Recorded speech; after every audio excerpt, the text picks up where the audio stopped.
রাধে রাধে। আজ আমরা আলোচনা করব এক পবিত্র এবং মহাপুণ্যদায়িনী এবং পাপক্ষয়হারী ব্রত যোগিনী একাদশী ব্রত সম্বন্ধে। শাস্ত্রে বলা হয়েছে এমন কিছু তিথি রয়েছে, এমন কিছু ব্রত আদি রয়েছে যা বহু জন্মের পাপকে বিনষ্ট করে এবং ভগবানের কৃপা লাভের পথকে সুগম করে তোলে। আরো বলছেন সেই তিথিগুলির মধ্যে অন্যতম হলো আষাঢ় মাসের এই কৃষ্ণপক্ষিয়া যোগিনী একাদশী ব্রত। আপনি যদি জীবনে কখনো গুরুতর ভুল করে থাকেন, অপরাধ করে থাকেন, যদি মনে হয় অতীতের কর্মফল আপনাকে কষ্ট দিচ্ছে, যদি সংসারে অশান্তি, রোগ, দারিদ্র্য বা মানসিক কষ্ট থেকে মুক্তি চান সত্যিকারের, তবে এই ভিডিওটি শেষ পর্যন্ত কিন্তু অবশ্যই দেখবেন, তাহলে এর একটা উপায় আপনি পাবেন। কারণ আজ আমরা জানবো যোগিনী একাদশী ব্রতের মাহাত্ম্য, কেন এই ব্রত হাজার হাজার ব্রাহ্মণকে সেবা করানোর থেকেও শ্রেষ্ঠ, এবং এটাও বলছেন কুবেরের মালি হেমমালির একটা বিস্ময়কর কাহিনী আপনাদেরকে শোনাবো। তার সাথে সাথে শাস্ত্রসম্মত ব্রত পালনের নিয়ম জানবেন, আর জানবেন এমন কিছু গুপ্ত তত্ত্ব যা খুব হয়তো কম মানুষই জানেন। তাই এই ভিডিওটি কিন্তু অবশ্যই শেষ পর্যন্ত দেখুন। শাস্ত্রে বলছেন ভগবান শ্রীকৃষ্ণ মহারাজ যুধিষ্ঠিরকে এই একাদশীর মাহাত্ম্য বর্ণনা করতে গিয়ে বলছেন, একাদশী সমং কিঞ্চিত পাপত্রাণং ন বিদ্যতে বিষ্ণু প্রিয়া সদা দেবী সর্ব পাপ প্রণাশিনী। বলছেন একাদশীর সমান পাপ, বলছেন একাদশীর সমান পাপ বিনাশকারী আর কিছুই নেই। এই তিথি ভগবান বিষ্ণুর অতি প্রিয় এবং সমস্ত পাপ ধ্বংস করতে সক্ষম। অনেকেই মনে করেন একাদশী মানে শুধু না খেয়ে থাকা, কিন্তু আসলে আমাদের শাস্ত্র তা বলছেন না। বলছেন একাদশী শব্দের অর্থ হলো 10টি ইন্দ্রিয় এবং মন, এই 11টি বিষয়কে ভগবানের সেবায় নিয়োজিত করা, আর কিচ্ছু না। চোখে ভগবানের দর্শন, কানে হরিকথা শ্রবণ, হ্যাঁ, মুখে অর্থাৎ জিহ্বায় হরিনাম উচ্চারণ, হাতে সেবা করা, মনে শ্রীহরির চিন্তা করা। শুধু উপবাস নয়, মন ইন্দ্রিয়কে শুদ্ধ করার দিনই হলো এই একাদশী। শ্রীমদ্ ভগবদ গীতায় বলছেন পত্রং পুষ্পং ফলং তোয়ং ইয়ো মে ভক্ত্যা প্রয়চ্ছতি তদহং ভক্তোপরিতম ইয়াস্নামি প্রয়তাত্মন। বলছেন যে ব্যক্তি ভক্তি সহকারে, ভক্তি ভরে আমাকে একটি তুলসী পাতা, একটি ফুল, একটি ফল, সামান্য জল অর্পণ করেন, ভগবান শ্রীকৃষ্ণ বলছেন আমি তার সেই ভক্তি ভরা নিবেদন অবশ্যই গ্রহণ করি। যোগিনী একাদশী কেন এত বিশেষ তা এবার বলছেন যে প্রতি বছর 24টি বা অধিমাসে 26টি একাদশী ব্রত আসে, কিন্তু প্রতিটি একাদশীর আলাদা আলাদা মাহাত্ম্য রয়েছে। তেমনি এই যোগিনী একাদশী বিশেষভাবে গুরুতর পাপ নাশ করে, রোগ ব্যাধি দূর করতে সহায়ক, শাস্ত্রে বর্ণিত রয়েছেন, দারিদ্র ও দুঃখ দূর করে, ভক্তিকে দৃঢ় করে এবং ভগবান বিষ্ণুর কৃপা লাভের সুযোগ করে দেয়। এই ব্রতের মাহাত্ম্য এমনই যে একজন কুষ্ঠরোগীও এর প্রভাবে দিব্যদেহ লাভ করেছিলেন। তার একটা বিশেষ কাহিনী এই ভিডিওর পরবর্তী পর্বে আমরা জানার চেষ্টা করব। শাস্ত্রে বলছেন একটা কথা যে হরের নাম হরের নামৈব কেবলম কলৌ নাস্তেব নাস্তেব নাস্তেব গতিরন্যথা। বলছেন কলিযুগে মুক্তির একমাত্র উপায় হচ্ছে ভগবানের পবিত্র নাম উচ্চারণ করা, এই হরিনাম করা, অন্য কোনো উপায় নাই। তাই একাদশীর দিনে যত বেশি পারবেন এই হরিনাম জপ, গীতা পাঠ, ভাগবত শ্রবণ এবং ভগবানের স্মরণ করা উচিত, এমনটাই বলেছেন। দেখুন প্রিয় দর্শকবৃন্দ, আজ আমরা প্রথম অবস্থায় জানলাম যোগিনী একাদশী কি, কেন এই ব্রত এত মহাপবিত্র, শাস্ত্রের মাহাত্ম্য এবং একাদশীর প্রকৃত উদ্দেশ্য, এগুলি আমরা জানলাম। পরবর্তী পর্বে আমরা জানব স্বর্গের ধনাধ্যক্ষ কুবেরের মালি হেমমালি কি অপরাধ করেছিলেন যার জন্য তাকে ভয়ঙ্কর কুষ্ঠরোগ প্রাপ্ত করতে হয়েছিল, এবং কিভাবে যোগিনী একাদশী ব্রত পালন করে তিনি মুক্ত হয়েছিলেন। এটাই আমরা এখন জানার চেষ্টা করব। তাই পরবর্তী পর্ব কিন্তু একদম বাদ দেবেন না, অবশ্যই দেখতে থাকুন। পূর্ববর্তী পর্বে আমরা জানলাম যে যোগিনী একাদশীর মাহাত্ম্য এবং কেন এই একাদশী ভগবান শ্রীহরির এত প্রিয়। এখন আমরা শুনবো এই একাদশীর একটি ঐতিহাসিক কাহিনী, যা ব্রহ্মবৈবর্ত পুরাণ এবং পদ্ম পুরাণে বর্ণিত যোগিনী একাদশীর মাহাত্ম্য এর মধ্যে অন্যতম প্রসিদ্ধ একটি আখ্যান। এই কাহিনী আমাদেরকে শেখায় যে ভগবানের সেবায় অবহেলা করলে কখনোই তার করা উচিত নয়। ভগবানের সেবায় অবহেলা করাটা কখনোই করা উচিত নয়, এটাই আমাদেরকে শেখাচ্ছেন। তবে একই সঙ্গে একটি প্রমাণ করে যে আন্তরিক অনুতাপ ও ভক্তি ভরে একাদশী পালন করলে ভগবানের কৃপায় কঠিন কর্মফল থেকেও মুক্তি লাভ করা যায়। এবার আমরা সেই প্রসিদ্ধ কাহিনীর মধ্যে প্রবেশ করতে চলেছি, আপনারা তা কৃপা করে শ্রবণ করুন। হিমালয়ের উত্তর প্রান্তর দিকে ছিল এক অপরূপ নগরী, যেই নগরীর নাম হচ্ছে অলকাপুরী। এটি ছিল ধনসম্পদের অধিপতি কুবেরদেবের রাজধানী। চারিদিকে স্বর্ণময় প্রাসাদ, রত্নখচিত অট্টালিকা, দেবগন্ধর্বদের সঙ্গীত, অপ্সরাদের নৃত্য, সব মিলিয়ে অলকাপুরী যেন স্বর্গেরই এক অংশ, এমনটাই বলতে চাইছেন। সেই কুবের ছিলেন মহাদেবের পরম ভক্ত। প্রতিদিন নির্দিষ্ট সময়ে তিনি ভগবান শিবের পুজো করতেন, আরাধনা করতেন। প্রতিদিন ভোরে মানস সরোবর থেকে সুগন্ধি পদ্ম ফুল এনে শিবের পূজা করা হতো, তিনি করতেন। এই গুরুত্বপূর্ণ দায়িত্বে ছিলেন একজন মালী, যার নাম ছিল হেমমালী। এই হেমমালীর স্ত্রী ছিলেন অতীব সুন্দরী এবং পতিব্রতা, নাম হচ্ছে বিশালাক্ষী। এইবার হেমমালী প্রতিদিন ভোরে মানস সরোবর থেকে পদ্ম সংগ্রহ করে সময় মতো রাজসভায় পৌঁছে দিতেন। সেই ফুল দিয়েই কুবের তিনি শিব পূজা করতেন। এবার ভগবান শ্রীকৃষ্ণ এখানে একটা কথা বললেন যে তস্মাদ অশক্ত সততং কার্যং কর্ম সদাচর অশক্ত হ্যাচরণ কর্ম পরমে আপনোতি পুরুষ। বলছেন, তাই আসক্তিহীনভাবে নিজের কর্তব্য পালন করো। যে ব্যক্তি নিষ্ঠার সঙ্গে কর্তব্য পালন করে সে পরম কল্যাণ লাভ করে থাকে, এমনটাই বলেছেন। এই শ্লোক আমাদেরকে শেখায় যে নিজের কর্তব্যকে কখনো অবহেলা করা উচিত নয়। যেটা তোমার কর্তব্য সেটা তুমি করো। তোমাকে ভগবান যেই কর্তব্যের জন্য এই দুনিয়াতে পাঠিয়েছে তুমি সেই কর্তব্যটা করো। যে কাজ ভগবানের সেবার সঙ্গে যুক্ত তা আরো বেশি যত্ন সহকারে করা উচিত। আর বলছেন, কারণ ভক্তির প্রথম ধাপই হলো নিজের দায়িত্ব নিষ্ঠার সঙ্গে পালন করা। এইবার একদিন ভোরবেলায় হেমমালী যথারীতি মানস সরোবর থেকে পদ্মফুল সংগ্রহ তো করলেন, কিন্তু সেদিন তিনি একটা বড় ভুল করে বসলেন। ভুলটা হচ্ছে, তিনি সেদিন সরাসরি কুবেরের রাজসভায় না গিয়ে ফুলগুলো সেখানে পৌঁছে না দিয়ে নিজের গৃহে চলে গেলেন। গৃহে গিয়ে স্ত্রী বিশালাক্ষীর সঙ্গে সংসারের সুখে মগ্ন হয়ে পড়লেন। সময় কেটে যাচ্ছে, এদিকে রাজসভায় কুবের শিব পূজার জন্য অপেক্ষা করে চলেছেন, কিন্তু ফুল এলো না। পুজোর সময় পেরিয়ে যেতে লাগলো।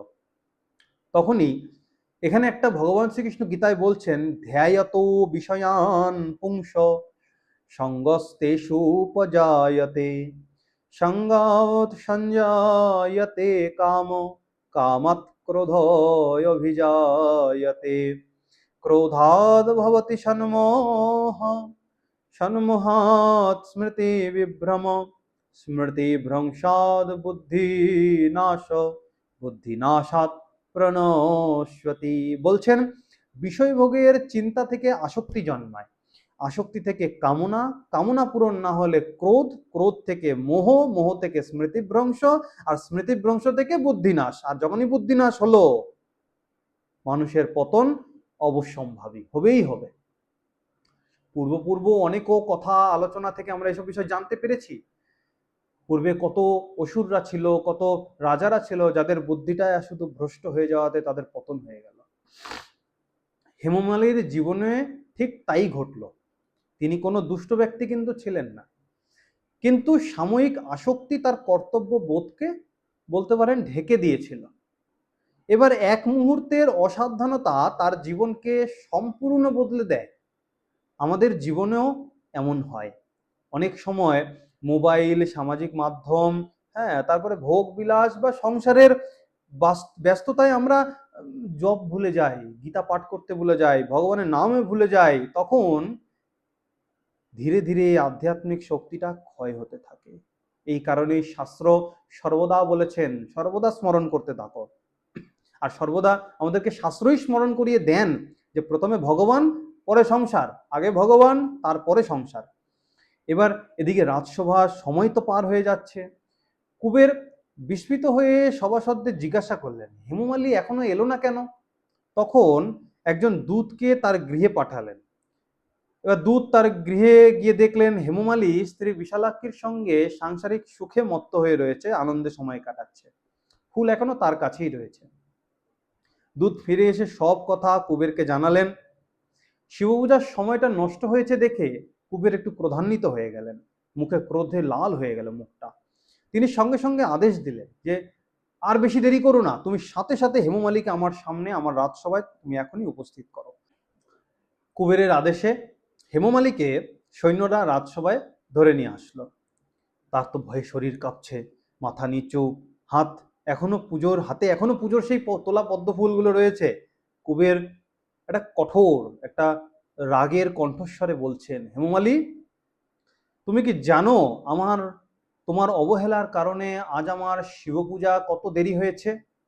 নির্দিষ্ট সময়ে অতিক্রান্ত হয়েছে, করতে পারলাম না। ভগবানের সেবার চেয়ে নিজের ভোগকে বড় বলে মনে করছো তুমি? হেমমালী লজ্জায় কোনো উত্তর না দিতে পারে মাথা নিচু করে রয়েছে।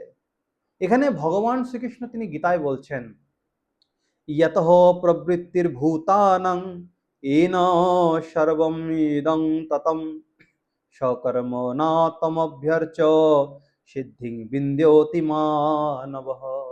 যিনি সমগ্র জগতে বিরাজমান, নিজের কর্তব্য নিষ্ঠার সঙ্গে পালন করে, তাকেই উপাসনা করলে মানুষ সিদ্ধি লাভ করে। এবার কুবের এখানে অভিশাপ দিচ্ছেন। কুবের অত্যন্ত ক্রুদ্ধ হয়ে বললেন, তুমি ভগবান শিবের পূজার বাধা সৃষ্টি করেছ, সেবার সময় ভোগে মত্ত হয়েছ, অতএব তুমি এই স্বর্গলোক থেকে অবশ্যই পতিত হবে, ভয়ঙ্কর কুষ্ঠরোগে আক্রান্ত হবে, মানুষ তোমাকে ঘৃণা করবে, তোমার দেহটা পচে যাবে। যতদিন না তুমি নিজের পাপের প্রায়শ্চিত্ত করবে ততদিন তুমি মুক্তি হবে না। এই বলে কুবের তাকে অভিশাপ দিলেন।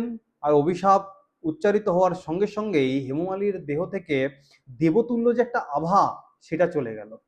চলে গিয়ে তার শরীরে কুষ্ঠরোগ দেখা দিতে লাগলো। মুহূর্তের মধ্যে তিনি স্বর্গ থেকে পতিত হলেন, পৃথিবীতে এসে পড়লেন, মর্তলোকে এসে পড়লেন। শাস্ত্রে বলা হয়েছে, যেমন কর্ম তেমন ফল। ভগবান কখনো অন্যায় বিচার করেন না, তিনি ন্যায়ের প্রতীক।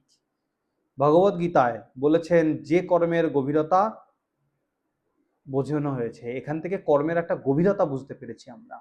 গীতায় বলছেন, যজ্ঞার্থাৎ কর্ম নোন্যত্র লোকয়ং কর্মবন্ধন।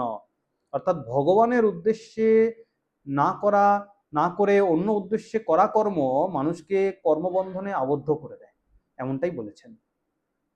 স্বর্গ থেকে পতিত হয়ে হেমমালী গভীর বনে ঘুরে বেড়াতে লাগলেন। তার দেহে অসহ্য কুষ্ঠরোগ, হাতে পা ক্ষতবিক্ষত, কেউ কাছে আসে না তার। খাবার নেই, জল নেই, দিনের পর দিন অনাহারে কাটছে। এক সময় তিনি দেবলোকে বাস করতেন, আজ তিনি পথের ভিখারির থেকেও করুণ অবস্থা তিনার। তখন তিনি নিজের ভুল উপলব্ধি করতে পেরে তিনি ভাবলেন, আমি যদি সেদিন নিজের কর্তব্য পালন করতাম, তাহলে হয়তো আজ এই অবস্থা হতো না আমার।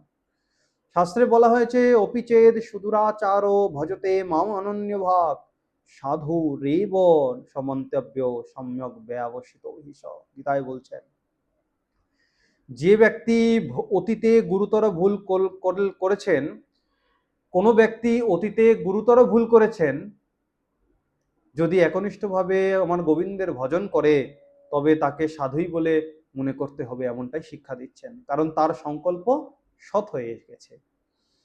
মহর্ষি মার্কণ্ডেয় তিনার একটা দর্শনে বলছেন, একদিন বনভূমিতে ঘুরতে ঘুরতে হেমমালী দেখতে পেলেন এক আশ্রম, চারিদিকে বেদপাঠের ধ্বনি, যজ্ঞের সুগন্ধ, ঋষিমুনিদের জপ। সেই আশ্রমে বসে আছেন মহান তপস্বী মহাজ্ঞানী মার্কণ্ডেয় ঋষি, ভগবানের পরম ভক্ত হিসাবে তিনি প্রসিদ্ধ। হেমু মালিক কষ্টে কষ্টে তিনার কাছে গেলেন, একটু দূর থেকে তিনাকে প্রণাম জানালেন, চোখে জল, কণ্ঠরুদ্ধ। তিনি বলছেন, হে মহর্ষি, আমি ভয়ঙ্কর পাপের ফল ভোগ করছি, আপনি আমাকে এই দুঃখ থেকে মুক্তি হবার কি কোনো পথ আছে তা বলুন। মার্কণ্ড ঋষি তিনি তিনার তপবলের মাধ্যমে সমস্ত বৃত্তান্ত জানলেন যে তিনি হেমু মালিক কি অপরাধে এরকম কষ্ট ভোগ করছেন। তিনি হেমু মালির প্রতি করুণা প্রকাশ করলেন। গীতায় এখানে বলছেন, তদ্বিদ্ধি প্রণিপাতেন পরিপ্রশ্নেন সেবয়া উপদেক্ষন্তি তে জ্ঞানং জ্ঞানিনস্তত্যদর্শিনা। বিনয়ের সঙ্গে প্রণাম করে, আন্তরিকভাবে প্রশ্ন করে এবং সেবা করে জ্ঞানী মহাপুরুষদের নিকট জ্ঞান লাভ করো, তারা তোমাকে সত্য জ্ঞান দান করবেন। তারা তোমাকে সত্য জ্ঞান দান করবেন। এই হেমমালির করুণ অবস্থা দেখে মার্কণ্ড ঋষি বলছেন, হে হেমমালি, তুমি নিজের কর্মফল ভোগ করছো, কিন্তু কিছু মনে করো না। একটা বিষয় মনে রেখো, ভগবানের করুণার দ্বার কখনো বন্ধ হয় না, তিনি করুণাময়। আন্তরিক অনুতাপ ও ভক্তি ভরে তুমি ব্রত পালন করো, করলে শ্রীহরির কৃপায় কঠিন পাপও দূর হবে তোমার। এরপর তিনি যোগিনী একাদশীর মাহাত্ম্য বর্ণনা করতে শুরু করলেন হেমমালির কাছে। ঋষি বললেন, আষাঢ় মাসের কৃষ্ণপক্ষের যোগিনী একাদশী সমস্ত পাপকে নাশ করে দেয়। এই ব্রত পালন করলে বহু জন্মের পাপকর্ম ক্ষয় হয় এবং ভগবান শ্রী বিষ্ণুর অশেষ কৃপা লাভ করা যায়। একস্মিন যোগিনী নাম্নী উপবাসে কৃতে নর সর্ব পাপ বিনির্মুক্ত বিষ্ণু লোকং সগচ্ছতি। বলছেন, যে ব্যক্তি যোগিনী একাদশীতে ভক্তি ভরে উপবাস পালন করেন, সে সমস্ত পাপ থেকে মুক্ত হয়ে ভগবানের কৃপা লাভ করেন এবং পরম কল্যাণের পথে অগ্রসর হন। গীতায় বলছেন, অনন্যশ্চিন্তয়ন্ত মাং যে জনা পরিউপাসতে তেষাং নিত্যাভিযুক্তানাং যোগক্ষেমং বহাম্যহম। যারা একনিষ্ঠভাবে আমাকে স্মরণ করে, ভগবান বলছেন, ও ভক্তি ভরে উপাসনা করে, তাদের প্রয়োজনীয় সব কিছুর ভার আমি নিজে গ্রহণ করি এবং তাদের যা আছে তা আমি রক্ষা করি। ঋষি হেমমালিকে বলছেন, তুমি আগামী যোগিনী একাদশী তিথিতে এই বিষয়গুলি করবে। কোন বিষয়গুলি? ভোরে স্নান করবে, সূচি বস্ত্র পরিধান করবে, ভগবান শ্রীবিষ্ণুর পূজা করবে, সারাদিন উপবাস করবে, হরিনাম জপ করবে, গীতা বা ভাগবত শ্রবণ করবে, পাঠ করবে, রাত্রিবেলা যতটা সম্ভব জাগরণ করে ভগবানের নাম গুণাগুণ করবে। দ্বাদশী তিথিতে ব্রাহ্মণ বা ভক্তকে অন্নদান করে নিজে পালন করবে। এইবার মহর্ষির নির্দেশ শুনে হেমমালি গভীর শ্রদ্ধার সঙ্গে প্রতিজ্ঞা করলেন, আজ থেকে আমার জীবন শুধুই শ্রীহরির জন্য হবে।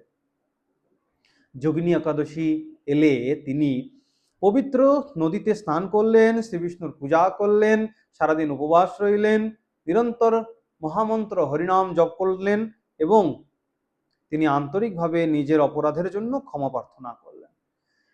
পরদিন দ্বাদশীতে যথাবিধি পালন করার সঙ্গে সঙ্গেই এক অলৌকিক ঘটনা ঘটে গেল তার সঙ্গে।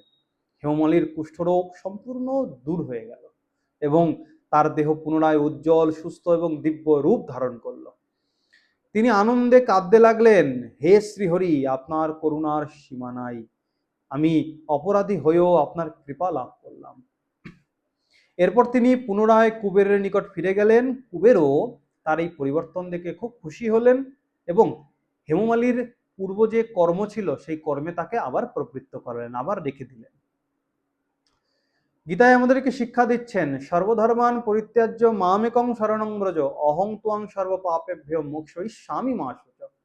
ভগবান বলছেন, সব ধরনের ভরসা ত্যাগ করে একমাত্র আমার শরণ গ্রহণ করো, আমি তোমাকে সমস্ত পাপ থেকে মুক্ত করব, কোনো দুঃখ বা ভয় করো না। ব্যাস, এইটুকুই আমরা শিক্ষা লাভ করি বিশেষভাবে। হেমমালির কাহিনী আমাদের 3টি গুরুত্বপূর্ণ শিক্ষা দিয়েছে। বলতে পারবেন সেগুলো কি কি? আমি বলে দিচ্ছি। প্রথমটি হচ্ছে ভগবানের সেবায় কখনো অবহেলা করা উচিত নয়। দ্বিতীয়, ভুল হয়ে গেলে নিরাশ না হয়ে আন্তরিক অনুতাপ করতে হবে।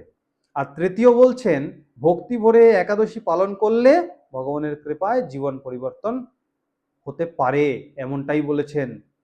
প্রিয় দর্শকবৃন্দ, আজ আমরা এই পর্বে জানলাম যে মার্কণ্ডেয় ঋষির অমূল্য উপদেশ, যোগিনী একাদশীর ব্রতের মাহাত্ম্য, হেমমালির ব্রত পালন এবং শ্রীহরির কৃপায় তাই অলৌকিক মুক্তির কাহিনী।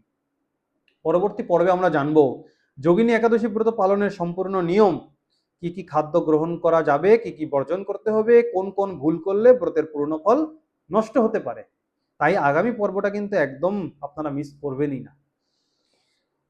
রাধে রাধে। পূর্ববর্তী পর্বে আমরা জানলাম যে কিভাবে যোগিনী একাদশী ব্রত পালন করে হেমমালির মতো একজন কুষ্ঠরোগী তিনিও এই ব্রত পালনে দিব্য দেহ লাভ করেছেন।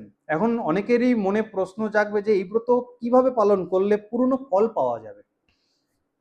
শাস্ত্র বলছে শুধু উপবাস করাই একাদশী নয়, শুদ্ধ আচরণ, ভক্তি, হরিনাম, ভগবান স্মরণই একাদশী ব্রতের প্রাণ। আজ আমরা ধাপে ধাপে জানবো দশমী, একাদশী ও দ্বাদশীতে কি কি করা উচিত। প্রিয় দর্শকবৃন্দ, এই যোগিনী একাদশী আমাদেরকে শেখায় শুধু খাদ্য ত্যাগ নয়, অহংকার ত্যাগ, ক্রোধ ত্যাগ, লোভ ত্যাগ এবং ভগবানের শরণ গ্রহণই প্রকৃত একাদশী। শুধু উপবাস করলে ব্রতের আংশিক ফল পাওয়া যায়, কিন্তু উপবাসের সঙ্গে সঙ্গে যদি হরিনাম, ভক্তি, সেবা, সদাচার যুক্ত হয়, তবেই একাদশী পূর্ণতা লাভ করে। যোগিনী একাদশী পালন করলে কি কি আধ্যাত্মিক ও পার্থিব ফল লাভ হয়, কেন এই শাস্ত্রে বলা হয়েছে এই ব্রতের ফল 88,000 ব্রাহ্মণ ভোজনের সমতুল্য, আর বর্তমান যুগে একজন গৃহস্থ ভক্ত কিভাবে এই ব্রত পালন করলে সর্বাধিক উপকার লাভ করতে পারবেন, এই বিষয়গুলি আমরা পরবর্তী পর্বে জানবো। তাই পরবর্তী পর্বটি কিন্তু একদম বাদ দেবেন না, মিস করবেন না।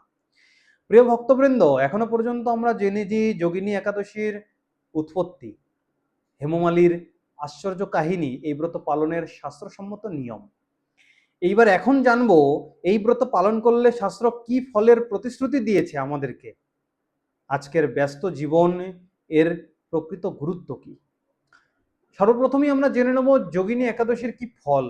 শাস্ত্রে এই একাদশী সম্পর্কে অত্যন্ত মহিমাময় বর্ণনা পাওয়া যায়। আমাদের বলা হয়েছে যে ব্যক্তি ভক্তি ও নিষ্ঠার সঙ্গে যোগিনী একাদশী পালন করেন, তার বহু জন্মের যত পাপকর্ম রয়েছে সমস্ত পাপকর্ম ক্ষয় হতে শুরু করে এবং তিনি ভগবানের কৃপালাভের যোগ্য হয়ে ওঠেন।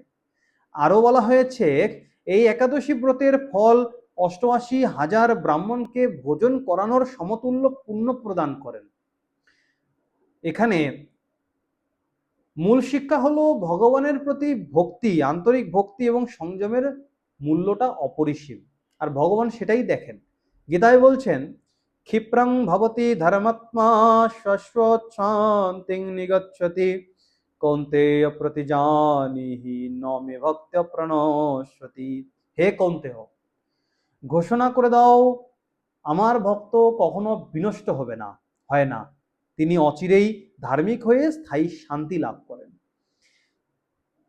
এই একাদশীটা কি শুধু পাপ মোচনের জন্য? অনেকেই মনে করেন আমি পাপ করেছি তাই একাদশী পালন করব, কিন্তু শাস্ত্রের শিক্ষা আরো গভীর।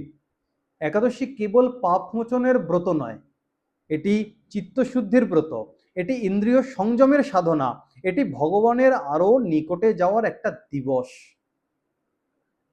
গীতায় এজন্য বলছেন এখানে যে অদ্বেষ্টা সর্বভূতানাং মৈত্র করুণ এব চ নির্মমো নিরহংকার সমদুঃখ সুখ ক্ষমী সন্তুষ্ট সততং যোগী যতাত্মা দৃঢ় নিশ্চয় ময়্যর্পিতো মনো বুদ্ধির ইয়ো মভক্ত্য সমে প্রিয়। অর্থ বলছেন যিনি সকলের প্রতি দয়ালু, অহংকারহীন, ক্ষমাশীল, সংযমী, মনোবুদ্ধি ভগবানের চরণে সমর্পণ করেছেন, তিনি ভগবানের প্রিয় ভক্ত। এই আধুনিক জীবনে যোগিনী একাদশীর যে কতটা প্রয়োজন সেইটা আমাদেরকে বোঝাচ্ছেন।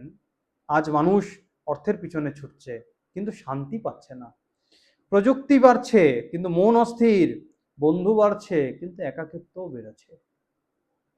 এই অবস্থায় একাদশী আমাদেরকে শেখায় একদিন অন্তত ভগবানের দিকে ফিরে আসো এবং ভগবানকে এই একটা দিন দাও অবশ্যই।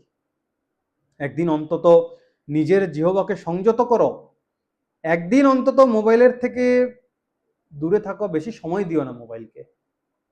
একদিন অন্তত নিজের আত্মার কথা ভাবো। বলছেন এই একাদশীর দিন আর কিছু করো আর না করো, যত পারবে বেশি থেকে বেশি, কোনো সত্যি কথা বলতে কোনো লিমিট থাকবে না, ততটা পরিমাণ নাম জপ করতে হবে। তাহলেও অন্তত কিছু সময় এই মহামন্ত্র জপ করতে হবে কমপক্ষে। গীতায় বলছেন তসমাৎ সর্বেষু কালেষু মামনুস্মরয়োধ্য চ ময়্যর্পিতো মনো বুদ্ধির মামেবৈশ্য সংশয়ম। বলছেন সর্বদা আমাকে স্মরণ করো। ভগবান বলছেন নিজের কর্তব্য পালন করো, মনোবুদ্ধি আমার প্রতি নিবেদিত হলে তুমি অবশ্যই আমাকে লাভ করবে, পরম শান্তি অনুভব করবে। প্রিয় ভক্তবৃন্দ, আপনি হয়তো প্রথমবার একাদশী পালন করবেন, হয়তো পুরো নির্জলা উপবাস নাও করতে পারেন, আবার সম্ভব হলে করবেন, তাতে কোনো সমস্যা নেই। শ্রীহরি আপনার উপবাসের কষ্টের চেয়ে আপনার ভক্তির আন্তরিকতা বেশি গুরুত্ব দেবেন, এটা আমার বিশ্বাস। তাহলে আজই সংকল্প করুন যে আমি অন্তত প্রতি একাদশীতে ভগবানের নাম স্মরণ করব, যতটুকু আমার সম্ভব শাস্ত্রসম্মতভাবে ব্রত পালন করব এবং আমার জীবনকে শ্রীহরির চরণে সমর্পণ করব, এটাই সংকল্প করুন। আজ আমরা জানলাম যোগিনী একাদশীর মহাফল, ভক্তির প্রকৃত অর্থ এবং আধুনিক জীবনে একাদশীর গুরুত্ব। কেন এই ব্রত শুধু উপবাস নয়, আত্মশুদ্ধির এক মহাসাধনা। আমরা আগামী পর্বে জানব যে একটা অনুপ্রেরণামূলক কথা, যার জন্য ভিডিওটি শেষ পর্যন্ত দেখুন। শেষের দিকেই আমরা চলে এসেছি, আরো অল্প। আমরা এতক্ষণ পর্যন্ত এই একাদশীর মাহাত্ম্য, নিয়মাদি সবকিছু জানলাম। এখন এই সমস্ত আলোচনার একটা সারমর্ম আপনাদের সামনে আমি কীর্তন করতে চলেছি। কি কি জানলাম? হেমমালী ছিলেন কুবেরের বিশ্বস্ত সেবক, তার জীবনে ধনসম্পদ, সম্মান, সুখ, স্ত্রী কোনো কিছুরই অভাব ছিল না, কিন্তু একটি মাত্র অসাবধানতা, কর্তব্যের অবহেলা তাকে স্বর্গ থেকে মর্তে পতিত করেছিল, ফেলে দিয়েছিল। আবার তিনি ভগবানের শরণ গ্রহণ করে একাদশী ঋষি মার্কণ্ডেয়র অনুসরণ করে, উপদেশ অনুসরণ করে যোগিনী একাদশী ব্রত পালন করেছেন এবং ভগবানকে লাভ করেছেন। এই কাহিনী আমাদেরকে শেখায় মানুষ ভুল করতেই পারে, কিন্তু ভুলের পর অনুতাপ, সংশোধন, ভগবানের শরণ গ্রহণই মানুষকে মহান করে তোলে। আমাদের জীবনের জন্য 5টি চিরস্মরণীয় শিক্ষা দিয়েছেন। প্রথম শিক্ষা বলছেন ভগবানের সেবাকে কখনো অবহেলা করতে নাই। দ্বিতীয় শিক্ষা দিচ্ছেন কর্তব্য পালনই প্রকৃত ধর্ম। তৃতীয় শিক্ষা দিচ্ছেন খারাপ কর্মের ফল একদিন না একদিন ভোগ করতেই হয়। চতুর্থ শিক্ষা সত্যিকারের অনুতাপ মানুষের জীবন পরিবর্তন করে দিতে পারে, এটাই জানবেন। পঞ্চম শিক্ষা ভগবানের কৃপা পেলে অসম্ভব সম্ভব হয়। গীতায় বলছেন মন্মনাম ভবমদ ভক্ত্যো মদিয়াজিমং নমস্কুরু মামে বৈশ্বসি সত্যং তে প্রতিজানে প্রিয়সি মে। সর্বদা আমাকে স্মরণ করো, আমার ভক্ত হও, আমার পূজা করো, আমাকে প্রণাম করো। ভগবান বলছেন নিশ্চয়ই তুমি আমাকে লাভ করবে এবং তুমি আমার প্রিয় হবে, এটা নিশ্চিত। আজ এই পবিত্র তিথিতে আমরা সবাই অন্তর থেকে একটা সংকল্পই করব যে হে শ্রীহরি, আমি জানি আমি নিখুঁত নই, আমি কত বড় পাপী, কত বড় অপরাধী আমি জানি গোবিন্দ, কিন্তু আমি যত বড়ই অপরাধী হই না কেন, আমি তো তোমার সন্তান, তোমার দ্বারাই তো আমি পৃথিবীতে এসেছি। হয়তো জন্মের পরে ভুলে গিয়েছিলাম তোমাকে ভজন করার কথা, কিন্তু তুমি আমার মতিটাকে শুদ্ধ করে দাও, যাতে আজ থেকে তোমার ভজন আমরা করতে পারি, করতে থাকতে পারি। এটাই সংকল্প করব। গীতায় বলছেন, কর্মণ্যেবাধিকারস্তে মা ফলেষু কদাচন মা কর্ম ফল হেতু ভূর মাতে সঙ্গস্ত কর্মণি। বলছেন তোমার অধিকার শুধু কর্তব্য কর্মে, কখনোই তার ফলে তুমি আশা রাখবে না। তাই ফলের আসক্তি ত্যাগ করে নিষ্ঠার সঙ্গে নিজের কর্তব্যটা অনবরত পালন করতে থাকো। আসুন আমরা সবাই একসঙ্গে তাহলে প্রার্থনা করি, আমার সঙ্গে সঙ্গে করবেন, যে হে শ্রী লক্ষ্মী নারায়ণ, হে কৃষ্ণ, হে করুণাময় ভগবান, যোগিনী একাদশীর এই পবিত্র ব্রতের মাধ্যমে আমাদের হৃদয়কে পবিত্র করুন, আমাদের অহংকার, লোভ, ক্রোধ, মোহ, হিংসা সব দূর করুন, আমাদের জীবনে সত্য, ভক্তি, দয়া এবং শুদ্ধ প্রেম প্রতিষ্ঠা করুন। আপনার চরণ সেবায় আমাদের জীবন যাতে সফল হোক, এইটাই প্রার্থনা জানাই। আর এই একাদশীর দিন যত পারবেন বেশি করে হরিনাম মহামন্ত্র করবেন। মহামন্ত্রটা জানেন তো? হরে কৃষ্ণ কৃষ্ণ কৃষ্ণ হরে হরে, হরে রাম রাম রাম রাম হরে হরে। এই মহামন্ত্র কলিযুগের সব থেকে বড় মন্ত্র, এর উপর কিচ্ছু নেই, এটাই জপ করুন। আশা করি হে প্রিয় ভক্তবৃন্দ, আজকের আমার এই আলোচনা যদি আপনাদের ভালো লেগে থাকে তাহলে ভিডিওটিকে অবশ্যই লাইক করবেন, শেয়ার করবেন এবং আপনাদের পরিবার, বন্ধু বান্ধব সকলের কাছে এই যোগিনী একাদশী ব্রতের মাহাত্ম্য, যে জ্ঞান, তা ছড়িয়ে দেবেন, দিয়ে বিষয়টিকে আরো সকলের কাছে পৌঁছে দেওয়ার চেষ্টা করবেন, সবাই যাতে জানতে পারে, এটাই হচ্ছে মূল উদ্দেশ্য।